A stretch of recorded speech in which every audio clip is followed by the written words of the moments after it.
Welcome to the Unzip Mind podcast. My name is Nick Smith. I'm here with Greg Minikis and Dylan Justin, and we have special guest on, Jason Steiner. How's it going, guys?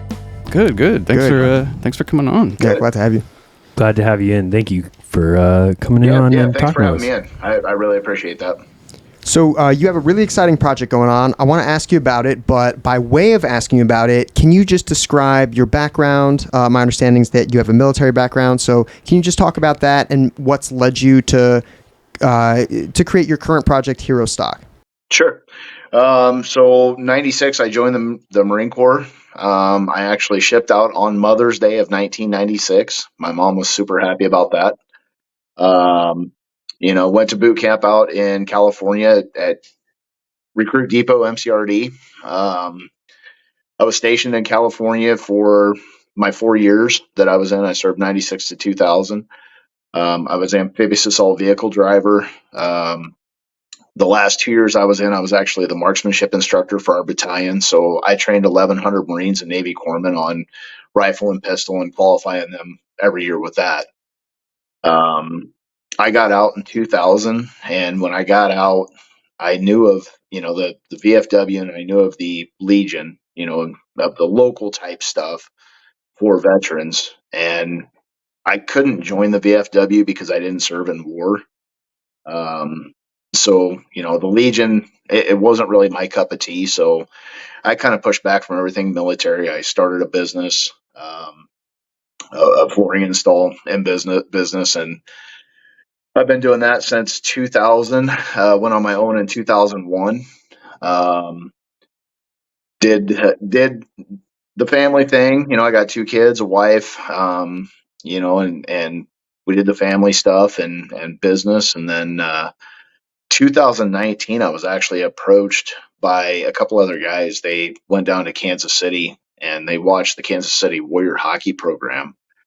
And it's a program that's built for disabled veterans. And you have to have a 10% rating, which can be anything from tinnitus to PTSD, bad knees, whatever it is. And they brought that idea back and they said, hey, man, would you be interested in helping set up the Nebraska Warriors and be on the board? And I was like, that's awesome. I'd love to get back to the veteran community and try to help out as many people as we can. So we fired that up in 2019. The program grew really fast. We had at one point over 140 members as part of our program. We had some issues within the board, and it basically blew the program apart. And that was in November of 21 that happened. And me and another Marine kind of grabbed the reins and we pushed to keep the program together and try to, figure out where we went wrong and what we can do better to rebuild the program. And it was probably August of 22. I'd had the idea that we needed to have a night out, just our group, and away from hockey and out of the limelight and not running a table, to where we could just hang out and be veterans together. And my initial thought was I was going to put together a night to throw axes. And being military, everything's a competition. So, it was going to be some sort of a competition throwing axes. And the more I thought about it, the worse the idea got in my head with, alcohol, axes, veterans. Yeah, we're making a trip to the ER before this is done. Somebody's going to get stuck in the head, Yeah, so I kind of nixed that idea. I was like, yeah, that's probably not the route we need to go. And I have a Marine that lives up the street from me, and he came down one night. We were in the front yard talking, and he goes, I've got a really small guy from out in western Nebraska that does some throwback country stuff, and he'd love to come in and play for us. Would you want to set something up around that? And I said, yeah, we can do something. I was thinking, burgers and dogs and throw some fire pits out. And we just kind of hang around and drink beer and eat and listen to this guy play music. And just a night to relax, a night to be away from everybody and just veterans and hanging out. And about 2 nights later, he comes down and he goes, I've got another band that wants to come in and play, the Sheila Greenland band. Would you guys would you be interested in doing something with her? And at that point, I was like, if we're bringing in 2 bands, let's open this up. Let's make it for all veterans. So we came up with the name Vetstock, played off of Woodstock, and we brought these 2 bands in. We brought in a food truck. On a whim, we started a cornhole tournament. We had about 50 or 60 things that were given to us that we could raffle off. And it was all free, 100% free. Nobody paid a dime. Outside of food and alcohol, nobody paid a dime for anything. Um, and as we were putting it together and kind of as the event was starting to roll, I started kind of looking around and I'm like, man, there's 12 different nonprofits here, and I know 3 of the 12. And I've been in the nonprofit world now for 4 years. And I'm like, how have I not run into these other nonprofits? And were they all And nonprofits from your area, Jason? yeah, they were all from the local area. The farthest one away was Kearney, which is about 2 hours out from us. But most of them were right from Lincoln. And I was like, how have I not realized that there's this many nonprofits? Because I knew of Wheels for Warriors USA. They're a local nonprofit that gives a motorcycle away to a veteran with a mentorship program and some other stuff. But I was like, how do I not know about Deuce Outfitters Ministry? How do I not know about the Combat Warriors and the Irreverent Warriors was there. I knew about them. But there was these groups that I didn't even know existed. And so I said, we've got some time. We grabbed the heads of all the groups and I handed them the microphone and I said, here it is. Tell us who you are, what you do, and how to get a hold of you. And so they jumped up on stage. They did their thing. We've actually had people join those groups because of Vetstock last year. And yeah, I mean, it was great because you're always trying to build, as a nonprofit, you're always trying to get people involved and, you get more volunteers to help it grow and that kind of thing. And so kind of as the event was going on, one of my buddies from Wheels for Warriors, he comes over to me and he goes, dude, we have to set a date for next year and we have to do this again. And I was like, I run my own business. I got, 2 kids. I'm like, it's a tough pull for me because it's, so much time. And, what's that? Yeah. But I was like, let's set it September 9th. We're just going to throw it out there. And we finished the event and I had calls, emails, texts. You have to do this again. That was so much fun. Please put this back on again next year. And so I grabbed a couple people that had helped me last year and we formed a board in January. Or no, we formed the board in November. We filed paperwork in March for the 501c3. As we were filing the paperwork, the lawyer was like, you realize there's a Vetstock on the East Coast that kind of is doing the same thing you're doing. And I was like, I didn't know anything about that. So we had been in discussions already about adding first responders and Gold Star families, and include all of our nation's heroes. And so when she brought that up, I went back to the board and I said, hey, we have to change the name. And I don't remember who it was, but somebody was like, how about HEROSTOCK? We're encompassing all of our heroes. How about HEROSTOCK? And as soon as it was said, everybody was like, yep, that's it. Yep, exactly. And it didn't really hit me until later, as we were planning this and I'm searching out nonprofits and stuff to invite, and there really is no nonprofits for fire, police, corrections. They don't have the nonprofits like the veterans have. Like veterans, there's a ton. It's a pick your flavor type thing because there's so many nonprofits throughout the United States for veterans. But you look at fire and police and corrections and, they're elbow deep, EMS, EMTs, they're elbow deep into this stuff every single day of their life, right? They're pulling burning bodies out of buildings. They're dealing with decapitations or homicides or, whatever it is. And they don't have the resources that the veterans even have, as far as these nonprofits, these grassroots type stuff.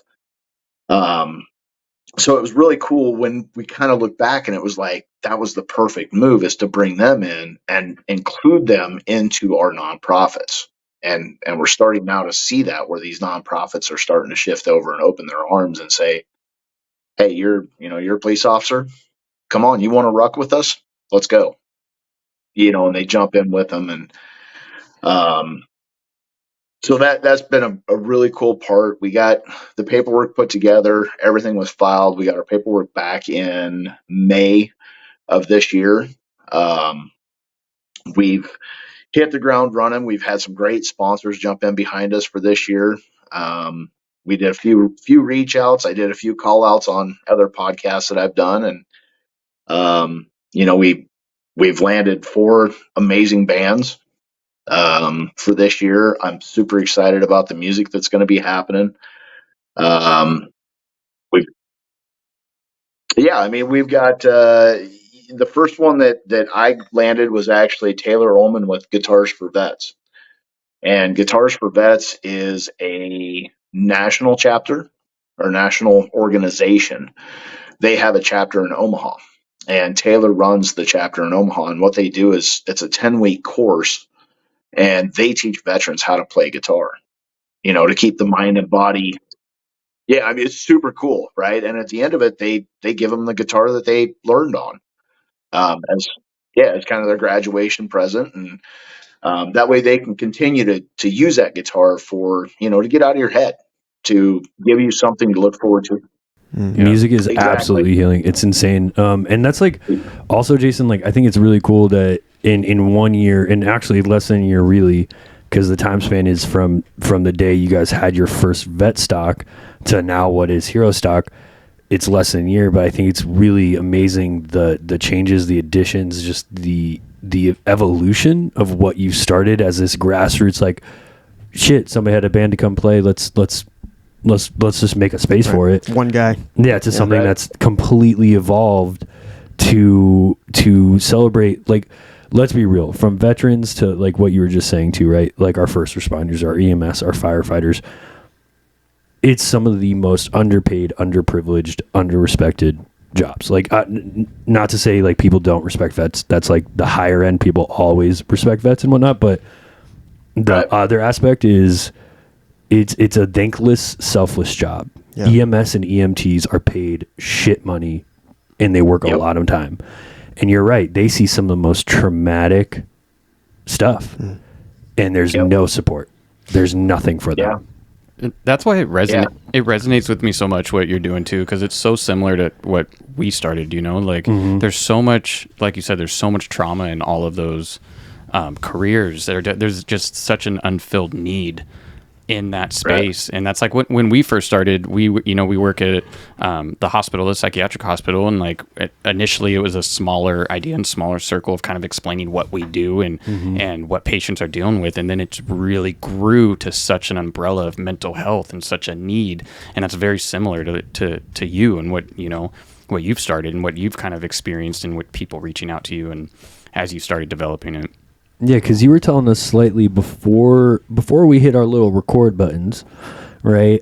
Jason, you were telling us, and I want to come back to it. So the rest of the world, or the rest of our listeners, at least, we're not worldwide yet, but you were just telling us too that not only are you staying in Nebraska again for this year, but you were saying that you guys are looking at bringing it on the road, right? Yep. That's. And again, it was never something that was supposed to happen, right? We were never supposed to be at that point where we're taking it on the road, but the people, everybody's kind of grabbed a hold of it, and they see the need for it. They see the need to expose all these great, awesome veteran nonprofits or any nonprofits that work in that mental health field, and help with that family and camaraderie, to expose them to not just our veterans and first responders and Gold Star families, but expose them to the general public. So the general public can look and they can go, man, look at this organization. I love motorcycles and they're doing such amazing things. We really want to help them out. or we want to be a part of it. We want to be a volunteer for, helping them out, or we're a motorcycle shop and we want to help them rebuild these motorcycles to, help a veteran with wind therapy. So it's needed. Yeah, and I agree, and I absolutely love that. I do love that you, for your examples, you were just talking about bikes, because I don't know, for our listeners and for other people, I don't know if they're aware, but like the whole MC culture and where MCs start from is veterans, and it is veterans looking for community. The Hells Angels would not be the Hells Angels without the Vietnam War. Right. It all MCs stem from veterans looking for community when they came back to a country that didn't want them. Sad as that is, where that wasn't willing to invest the time and the resources to take care of them. They weren't. And especially with the, we don't have to get political and all that, but like with the environment that vets were coming back from the Vietnam War, where there was a lot of people didn't agree with that war. Right. There wasn't the VA community. There wasn't a community at all for these veterans who came back from a very, very traumatic experience. Super traumatic. Imagine you come back, you have PTSD. Mm-hmm. You clearly have PTSDs from fighting your way through the jungle. PTSD isn't even an existent diagnosis yet. It's not in the DSM. No, shell shock. And you have people, you come back having fought for your country, and you have people calling you a, baby killer? That was a very common... Yeah, that was a very common slur thrown at vets after the Vietnam War. Jason, was it still shell shock during the Vietnam War? That's what they called it? Yep. Vietnam would have been shell shock. Yeah.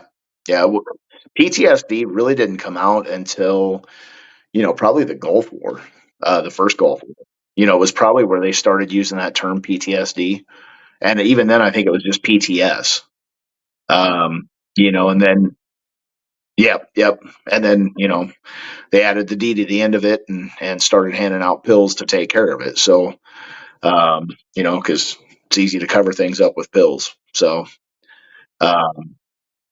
exactly. It does nothing but create bigger problems. We've seen that in the veteran community. Like we see a lot of guys that, they end up, guys and gals, they end up getting hooked on opioids because that was what they were prescribed to cover up PTSD or to cover up, blown out knees from jumping off of a tank or something like that. And here, just take an opioid. It'll be fine. And they just keep pushing it until they're hooked on it. And then they're like, oh, well, we're done with you now. We'll see you later. Good luck.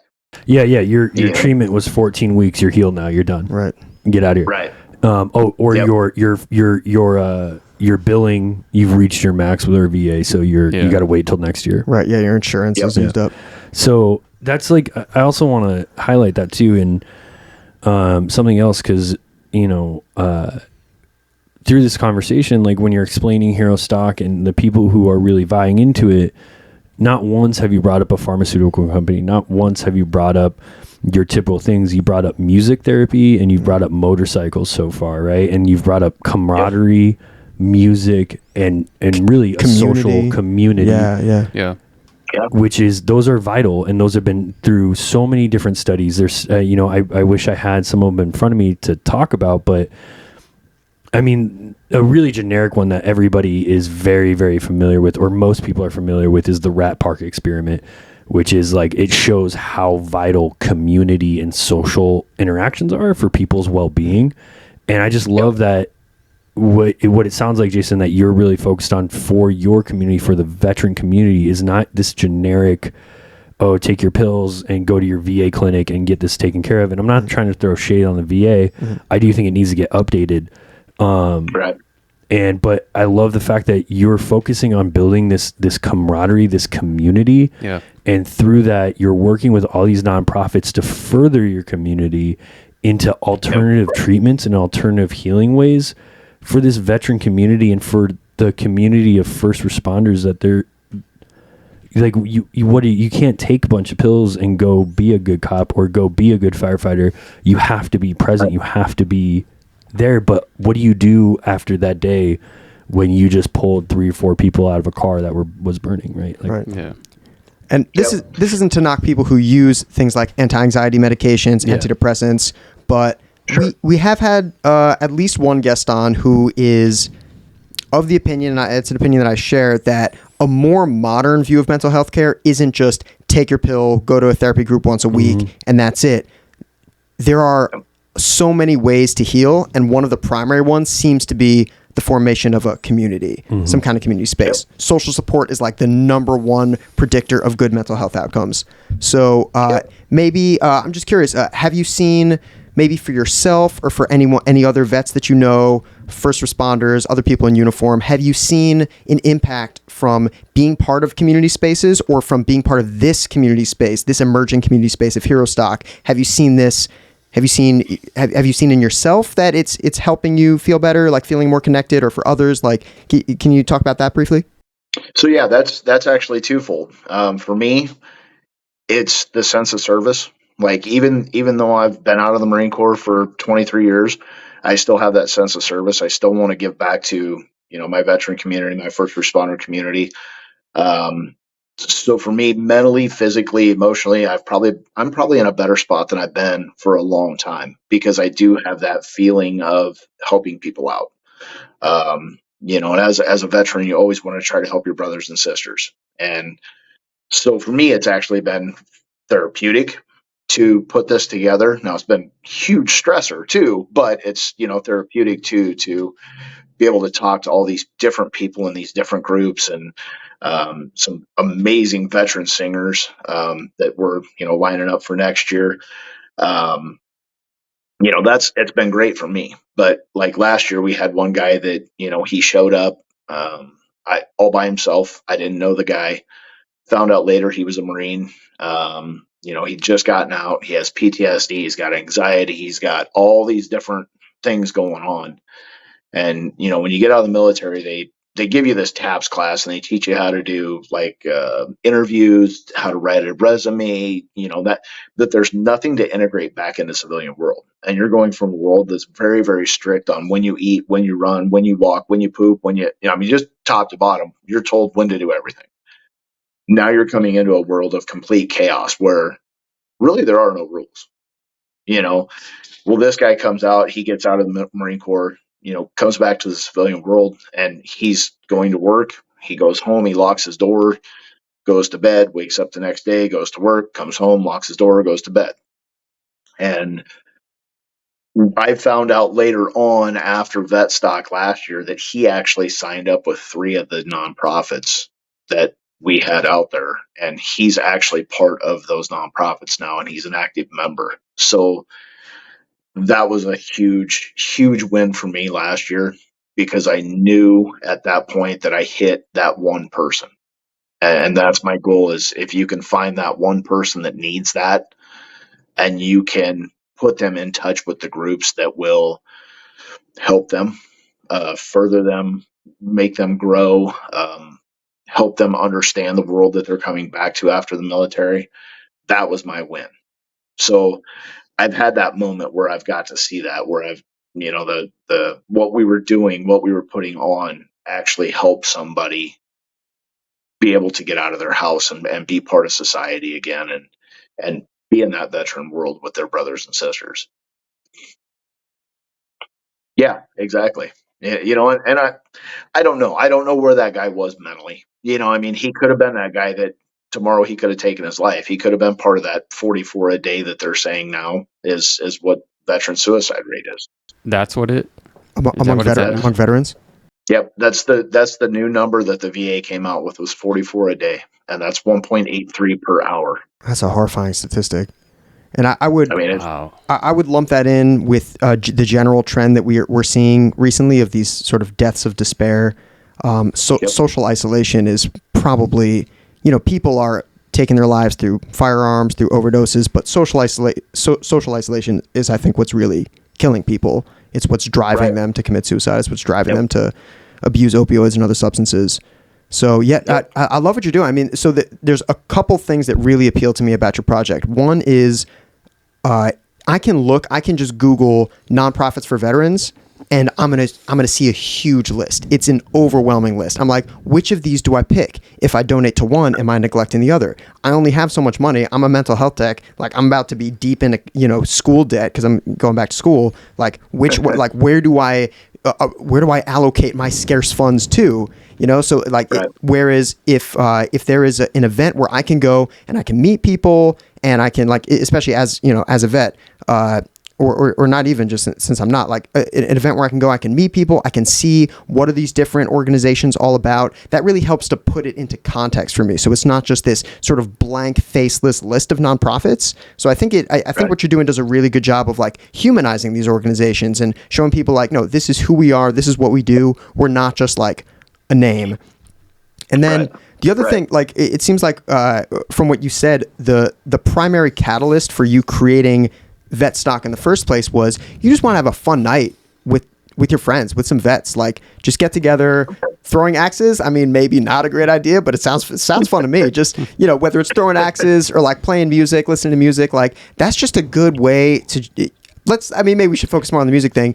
Let's just have a night with the boys and the girls. Just like just a fun night where we're just chilling. We're listening to music. It's not political. It's not a therapy group. It's just community. It's just community. Yeah. We're just hanging out and chilling. So that's like, that really appeals to me, man. Because what's more healing than that? Right. So Jason, because he touched on it, and I just want to highlight it real quick too, is this process, because you're a veteran, in the beginning of this, you gave us a little bit about your backstory, and you're a Marine, which I have quite a few friends who have served in the Marines, and I would say you all go real hard. Out of all the branches that I know, Marines go hard. Yep. How in everything we do. You do. That's what I'm saying, because you were saying that you and a fellow Marine grab the reins and you try to keep this VetStock and try to keep everything going together. From this original nonprofit that y'all were doing. And when you said that, my very first thought was, it would be two Marines who didn't let it go. It would be two Marines who were like, nah, we started this. This ain't going nowhere. Not to knock the other branches, but the Marines have a reputation of going hard. I'm just saying. I got friends across the branches. But what for you, for this experience, I know you said it's stressful and whatnot, but how therapeutic for yourself? Because we're talking about community. We're talking about all this. Not only are you now creating more of a community, but you're part of that. You're part of that community, and you're building up on it. So how therapeutic has this whole process of HEROSTOCK and creating HEROSTOCK been for you? Honestly, it's been amazing. From finding these nonprofits that I didn't know about, making friends through these nonprofits that I didn't know about. That's been super cool. I have a lot of people that I reach out to all the time. I'm constantly on my phone. I'm getting calls by the day for HEROSTOCK this year, HEROSTOCK next year. I'm meeting some amazing singers, some up and coming singers. Scotty Hastings is one of our singers this year. He's a combat wounded veteran. He took 10 bullets from his left eye to his right shoulder. And he ended up recovering, taught himself how to play guitar from YouTube, started hitting the outskirts of Nashville during COVID when everything else was shut down. And he's now a signed Nashville artist. And, he's coming into play this year. And he's just an amazing dude. And through him, I've met Shannon Book, I've met JB Brown, I've met Schaefer Mueller, Barbara Sim, Scotty Frazier. Like, my list can go on and on of these amazing veteran artists that you hear them and you're like, why are they not on mainstream? Like, these are mainstream voices. Why are they not there? Well, and then you start thinking about it. Okay, some of these guys gave 4 years. You got guys like Joe Allen Christie that he served 23 years. Well, it's pretty hard to have a music career when you're deploying every, 6 months for a year and a half, So you see these guys and gals that have these amazing talents, but yet they're not getting noticed because of the algorithms or whatever it is, right? But they've given their time to their country, and now they're trying to, on the backside of it, start a music career. And so it's been really cool for me to get to talk to those people. I had a birthday a while back, and I actually sent a screenshot to my daughter, and I'm like, it's pretty cool when a up and coming country singer sends you a happy birthday on Facebook. It was just kind of a neat deal. But and I talked to a lot of these guys and gals a lot. Like, we text a lot. So for me on the therapeutic side, has been amazing. It is stressful. Well, I was just going to say it is stressful because there's a lot of pieces that go into this, and a lot of stuff behind the scenes that people don't see. You're thinking about the insurance for the event, or how many porta johns do I need, or is my food truck going to show up, or stuff like that. But are we going to collect enough money to be able to pay for the event? And because everything's done off donations. It's literally like we have a 20-some $1,000 budget this year, and it's all off donations. And as we grow and we make it bigger, those donations need to get bigger because you start bringing in one big headliner, and you may spend $300,000 to bring them in. Luke Bryan's not Luke Bryan. Luke Combs is like $1.5 million for a 90-minute set. That's insane. It's pretty good hourly rate. That's insane. Right? Not bad. And Jason Aldean, now that he just put out that song, try that in a small town. He's $1.1 million for 90 minutes. A little cheaper. I wish I could run those rates. I'll take a quarter. I'll take a 10. That's insane. Well, Jason, I'm so excited that we have been able to cultivate this relationship with you. Like Nick was saying earlier today too, and so our listeners know, like Jason reached out to us super early on when we first started the Unzip Mind. Like Nick, what were you saying? I think you were the very first person to reach out to me when we first were even developing. I don't even know if we had recorded our first episode. I think we were first just kind of do the announcement, but you reached out very early. And Jason, I want to say too, like I have a ton of respect for you, a ton of respect for military in general, but I don't even know if you guys know this, but when I was 17, I was going into the Marines. I went through MEPS, everything. I was ready to go, and then unfortunately started to fall into drugs, and then my life kind of spiraled down and I backed out. So, but I always have, I know that's always I was one or two decisions away from a completely different life in that field. And so even when we get military in our hospital, there's kind of a special place in my heart for what they go through. So I just have a lot of respect for what you're doing. I do really appreciate you reaching out, and we have been in communication off and on, since we started developing this. And I'm just so glad that we were able to have you on, and I'm so glad we're going to be out there as well. In HEROSTOCK. I'm super excited to have you guys out to HEROSTOCK this year and let you see what we're doing, man. And like I said, the bands are amazing. So we got Guitars for Vets. We've got the Blue Collar Band, which is a local Nebraska band. Huge veteran supporters. We've got Scotty Hastings. Just an amazing dude. Like legit, if you guys can get Scotty Hastings on, get him on, because he's just an amazing person in general. Send him our information. Yeah, let's Definitely. Yeah, I'll get you guys hooked up with him. And then we got Dylan Bloom Band, which is another local Nebraska band. Huge veteran supporter, great, amazing guy. We've got Bravo Zulu Group parachuting in with a 20x40 American flag and a gold star flag for the anthem.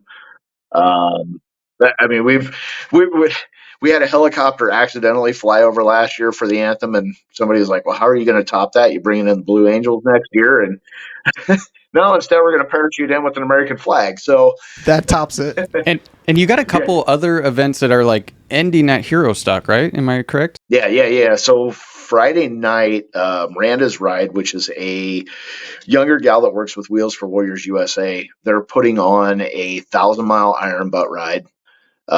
We just found out yesterday that somebody's sponsoring $1,000 worth of fuel for the riders so that they can get down and back on a cheaper run, which I thought was super cool. Just kind of out of the blue, somebody's like, "Yeah, I want to sponsor the fuel for the riders."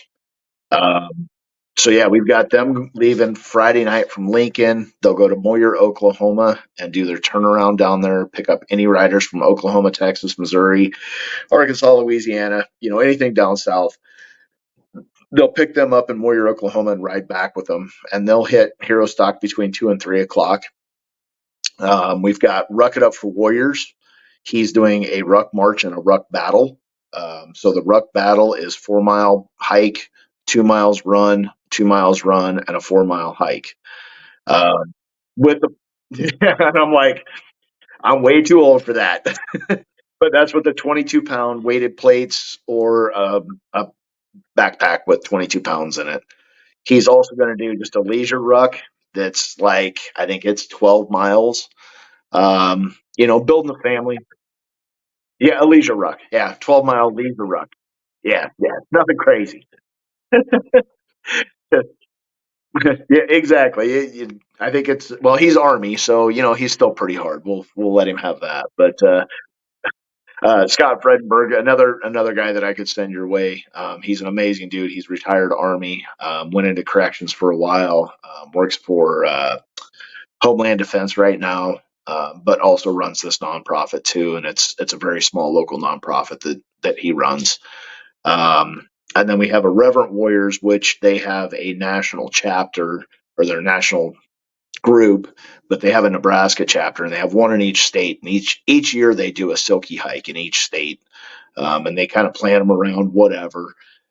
This year they wanted to plan it around HEROSTOCK, and they wanted to be a piece of that. So they're both stepping off at 9 p.m. on Friday or 9 a.m. Friday morning.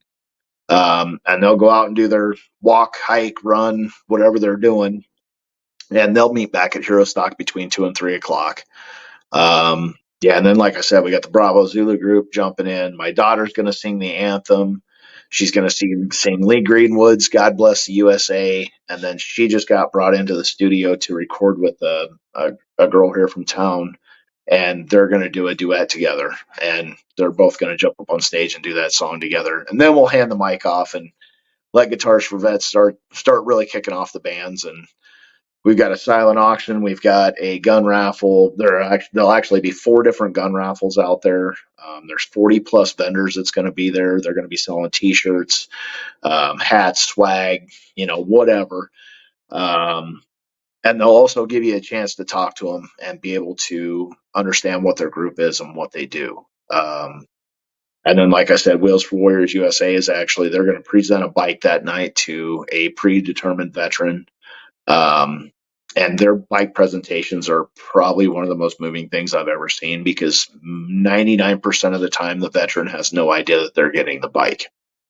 So they get up and they start reading, who he is, who he or she is, and you see the veteran in the room just kind of start melting because they realize that it's them that is receiving this bike. So that's so sick. Sounds like it's gonna be a blast, man. That's so sick. I'm hoping so. Like, I've built the hype up in my head, so I really hope that I can match that hype. But like I said, we've got 16 different states coming in. We've been invited to 18 different states to do this. We're pre-scouting next year for South Haven, Michigan, Nashville, Rolla, Missouri, Harlan County Lake, and then we'll have our big one, probably a 2-day, if not a 3-day, back here this next year. So it's growing, man. It's growing fast. It's people are grabbing it and running with it.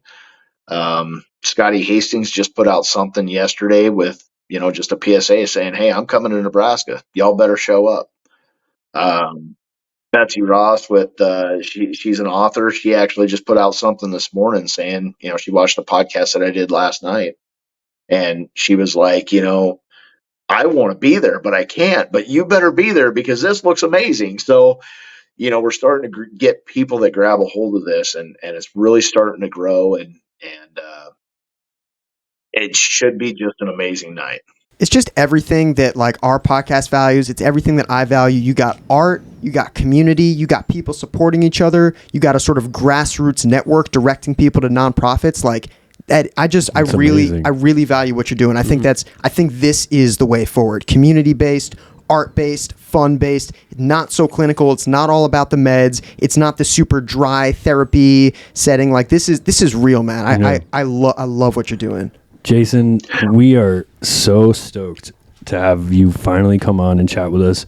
I am so happy we are so happy for the growth and the success that you have been finding within your project and doing this, and for the community that you're helping, because like we were saying, this community, the vet community specifically, like that number should hit. And like, I not to make it all sad and stuff, but the number should really hit our listeners and really just hit anybody, 44 a day. Okay. Yep. That we are losing of vets. And these are people who have optionally, because we do not run a prison system where you have to go fight for our country. There's no draft you right now. optionally sign up because you value something, that you put yourself forward and you put yourself for our country, and you come back and there's very little support. 44 deaths a day. That is up. Excuse my language. It is. I mean, it really is. And honestly, across the board, the United States, there's an epidemic, and it's probably worldwide. We're in a human crisis right now. So the fact that we're in a humanitarian crisis, we need to figure out how to help people. And what I love about what you're doing, and why we are so stoked to be coming out and hanging out with you and being there and seeing this environment and being in this experience, is that you are holistically creating that. You are what, like Greg was saying, and what I love so much about it is you're not doing this clinical, okay, here we go. We're going to go sit in our group therapy sessions. We're going to talk about our traumatic experiences. We're going to let it all out, and we're going to journal about it. And we're going to heal. That does help. Take the meds. Yeah. I'm not downing that. That does help. There needs to be space for group therapy, but there also just needs to be a community. Hell yeah. Just a place for you to be who you are, to be comfortable, to be in a shared experience. Because when you're sharing that experience, it's not as traumatic, it's not as scary, and you can just be and vibe. And that being said, catch us out at HEROSTOCK. Nick and myself will be there, and we'll be set up, and we will be walking around with our cameras. We're going to be there chatting with y'all. We are excited to come out and share that experience and be there. We thank you, Jason, for inviting us to come out too. That's so sick. If y'all want to find Jason, go ahead over to HEROSTOCK.com. Is it .org? Is it .org or .com? .org. Ooh, let me fix that. Yeah. Sorry, HEROSTOCK.org. Sorry, yeah. Go over to HEROSTOCK.org. You can check into all the dates, what he's got coming on. He updates that. You can also check them out on social media at HEROSTOCK. Or you can pop over to us and follow us as well on all of our social media platforms at unzipmind.com. And y'all, if you like what you're listening to and you want to hear more of it, go ahead and hit that like and subscribe button, because it really helps us out with those algorithms. It gets us doing more stuff. Go ahead and leave us a little message. Shoot over to our Facebook. Say what's up. We love reading it. We love connecting with you guys. Anything else before we go? You got any last statements or anything, Jason? Show up there. Be there. Show up. Come see what we're doing. It's going to be a party. It's going to be a great time. I want everybody to find their civilian battle buddy or their battle buddy, that was in the military, and have that person that they can talk to, so we can drop that number. We have to get that number down. We do. Yeah. We do. And contact, care, and listen. Yes. Yeah. I love that. Couldn't agree more. Jason, thank you so much for what you do, and thank you so much for joining us on the podcast today. Definitely. Thanks, guys, for having me on. Cool. September 9th, HEROSTOCK. See you guys there. Sweet. All right. Bye. All right. Thank you.